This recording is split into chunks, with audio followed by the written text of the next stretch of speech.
Okay, welcome back everyone. Today we're going to draw a copy of a study for one of Goya's Caprichos, which were little drawings that he made. He would have made an aquatint print from this, and they satirized or critiqued Spanish society. And I honestly don't know exactly what this one means, but it's a great example of a little narrative drawing, and that's what we're interested in right now in class. So let's see. This is a quick study. We're gonna do an even quicker copy of it. So I'm gonna start with the figure that is sort of in the other figure's arms. He seems to be sick or wounded. And I'm going to start with a little box for his head. And I'm going to locate the rib cage sort of coming up pretty high behind. Notice how the top of the rib cage is about level with his nose. So I'm going to imagine a rib cage sort of back here, and then I'm going to do like a line of action that just goes from there all the way to the ground. Just sort of showing his drooping kind of gesture. Then I'm going to build a little pelvis and thigh and lower leg. So what should be growing kind of natural to you is this idea that on legs, the volume of the thigh is mostly out in front of the central axis, and the volume of the lower leg is behind the central axis. It's very subtle in this drawing, but you can see what we're looking for is this sort of this S movement, like that. And most beginners make the mistake of simplifying that into something like this, which looks completely wrong and not very graceful. I'm going to work my way down to this weight-bearing foot, which is turned towards us.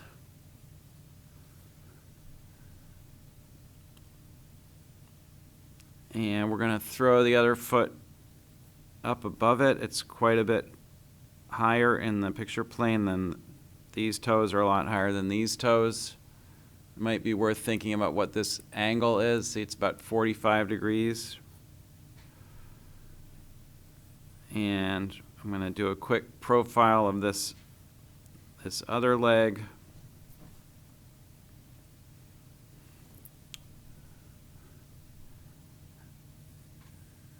And this arm is just hanging straight down. The kind of limpness of this arm is a big part of the gesture. And the arm comes down. The wrist is about level with the greater trochanter. So this is about where the greater trochanter of the femur would be, down near the bottom of the pelvis. We're going to take one measurement here. We're going to check to see if the greater trochanter is in the middle. And when I measure, looks like it just about is. There's a little more room at the bottom than there is at the top. So this distance here to here is a little smaller than this distance from the toes to here. If I had measured from the heel, which I probably should have done, they would have been exactly the same. So let's do it that way. Let's make sure that this distance and this distance are the same. That tells us where to put the end of the sleeve, which is a little above the wrist. And the reason that the trochanter is centered is because the legs are kind of splayed forward and the upper body is sort of collapsing on itself. So there's a shortening in the bottom half and the top half, but that the result is that the trochanter remains central, as it would be in a standing figure. There's that little indication of a hand, and here's the jacket hanging down behind it. And this figure is not really going to make a whole lot of sense in our drawing until we put the other one in, because the other one, remember, the other one is supporting most of its weight. So this is not a standing figure that is supporting his own weight. I think that's pretty clear from the drawing. I just drew it first because it was out in front. To get started on the other figure, there's not a lot of anatomy visible in the other figure, so I'm going to start with just thinking about some of these negative shapes. Like, see this dark shape of the cloak falling behind his legs and his cape. So I'm just going to shade that in to get me started. And here's her foot. She's got kind of a high heel on.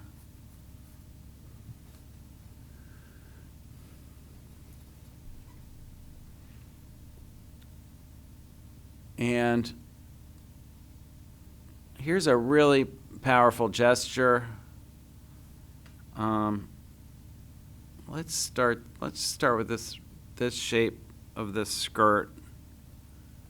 Notice that her waist is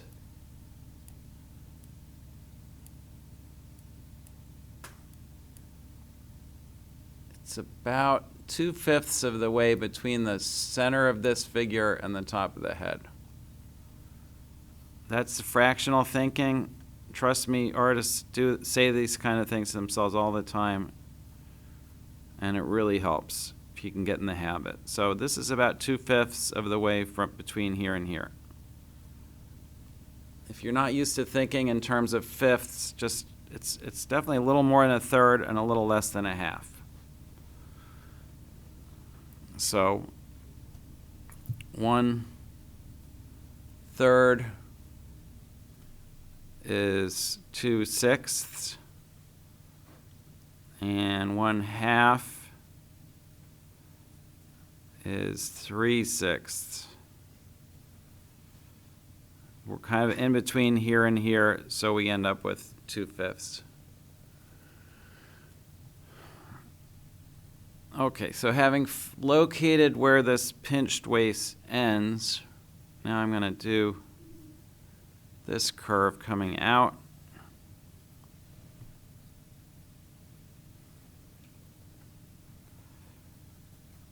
Do a little shading behind there. And now this amazing gesture with her arm is stretched across his rib cage, her hands disappearing under his arm. And the movement here, it's really important. If we pull a plumb line down from the shoulder, it comes out almost to his toe. So it's like way out here.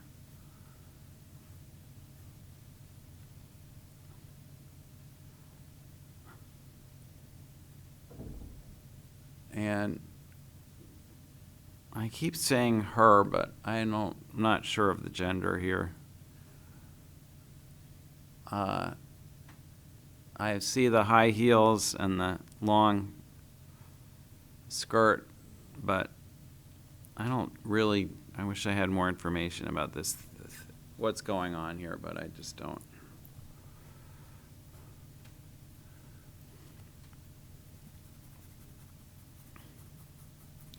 So when you're developing your own ideas for a narrative, it's important to look at something like this. Understand that this is probably done from his imagination. If he used models, it obviously wasn't for a close study. It wasn't for like a long study of the model. It was just for like, hey, let me check out this pose for a second. Kind of thing that's very easy for you to do with your phones.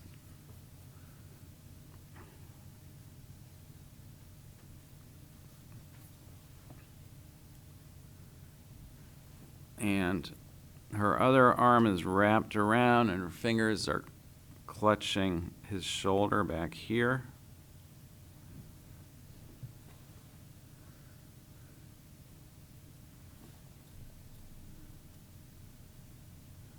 Notice that the head of this figure extends up quite a bit higher than the head of this one.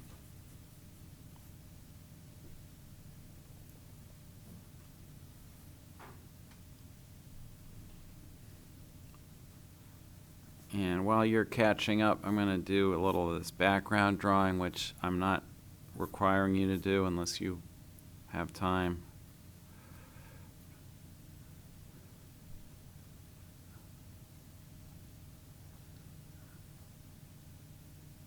And this is not only a study of a pose, it's also a study for a design. I don't know what we're looking at back here. I don't know what these dark shapes are, but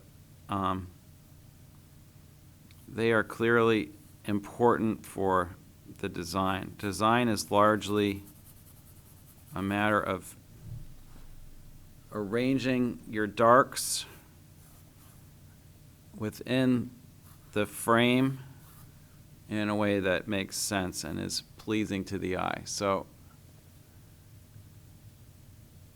and as I always tell you, it's not a design until it's cropped. So he's indicating his cropping, and he's placed all his darks. He's got a big dark over here.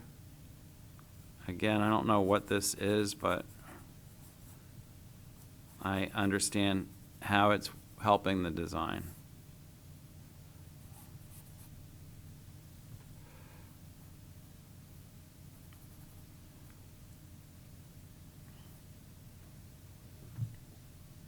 I mean, this is an absolute masterpiece that it looks like he spent about, 20 minutes on it. It's just important that we're able to appreciate not only hyperrealism and struggle and countless hours spent on something, but just like the economy of means here. So much is conveyed with so little.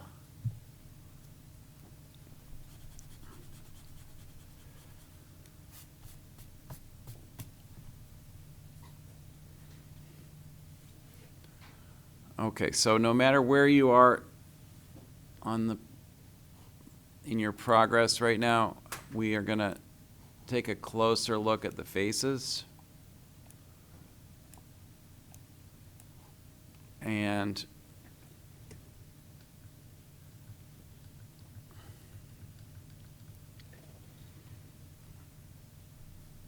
we're going to start with this face. It's a little easier.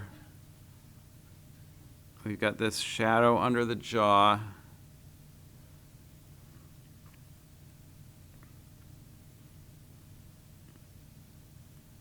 This dark curve for the eye, which is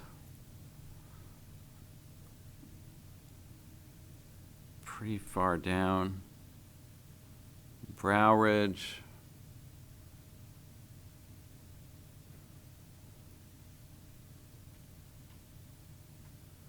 The nose.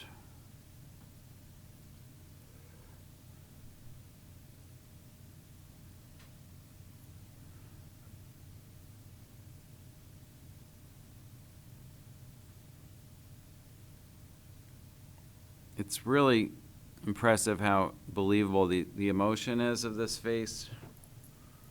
Again, there's not much to it, but the feeling is undeniable.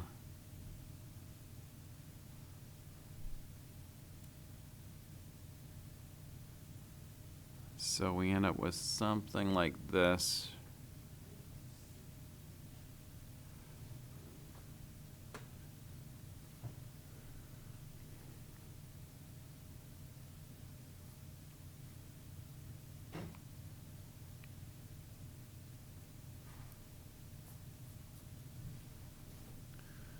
And this is why we practice drawing heads from different angles, because we see them from different angles in real life, and to draw heads in these poses so naturally takes a lot of practice from life.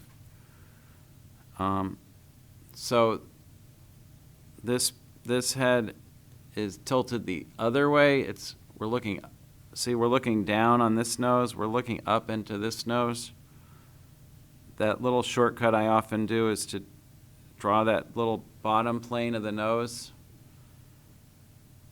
And notice that the eyes are right behind the tip of the nose.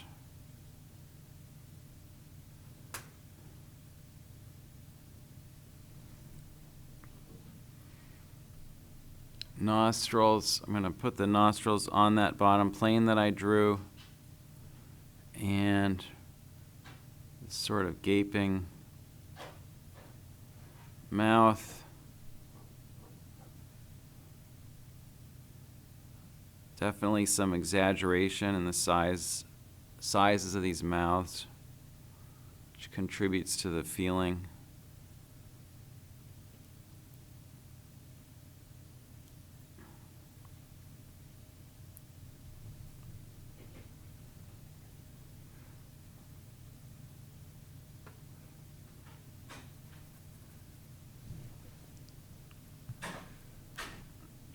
And here's this collar, which is overlapping the side of the head a little.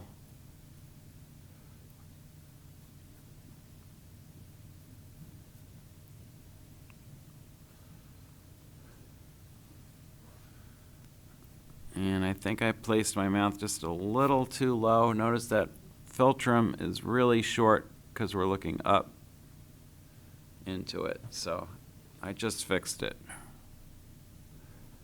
Don't be afraid to correct your work if it's not pleasing you. This eye also kind of didn't get the tilt enough. And that works a little better.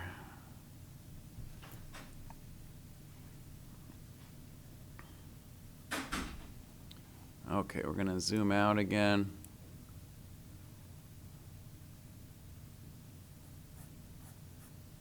If you're sending your portfolio to an art school, they look at so much photorealism. They look at so much, beautifully rendered, perfect drawings of like shiny objects and drawings with that just took a lot of patience.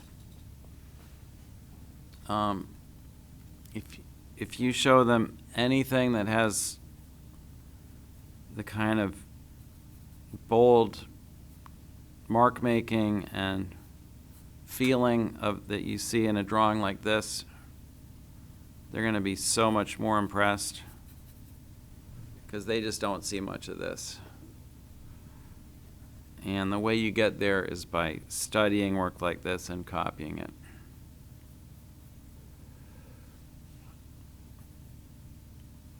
Doesn't mean you have to draw people in 18th century costumes. Doesn't mean you have to draw scenes of war or destruction. But it's great if you can get just a little bit of drama into your work and a little bit of this kind of energy.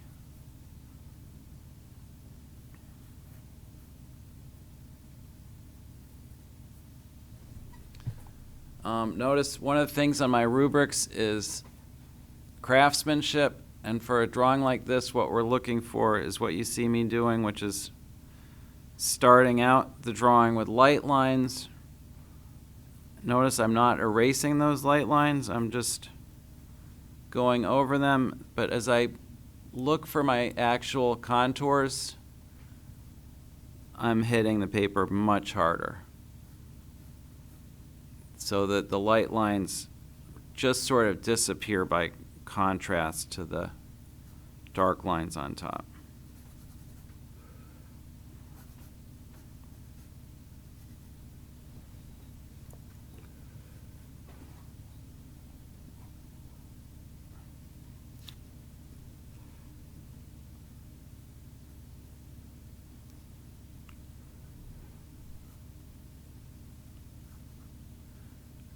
And again, this is not a close copy.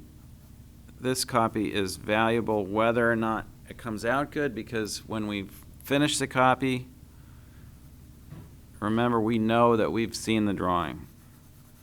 Until you copy something, you really can't claim to have seen it, because your copy is a document of your observation of each and every line.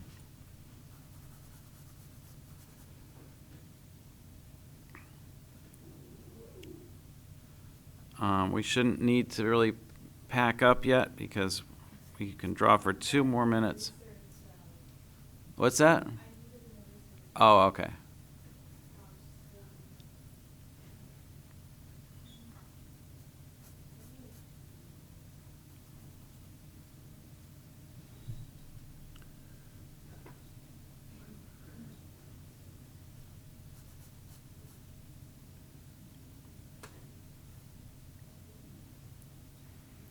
And here's this cast shadow on the ground, very important design element.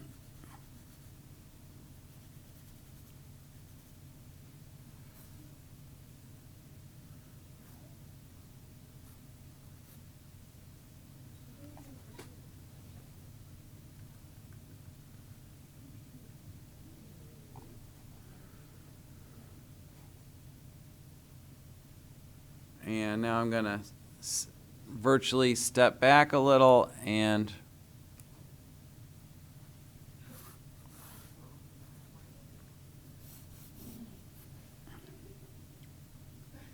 that'll do it.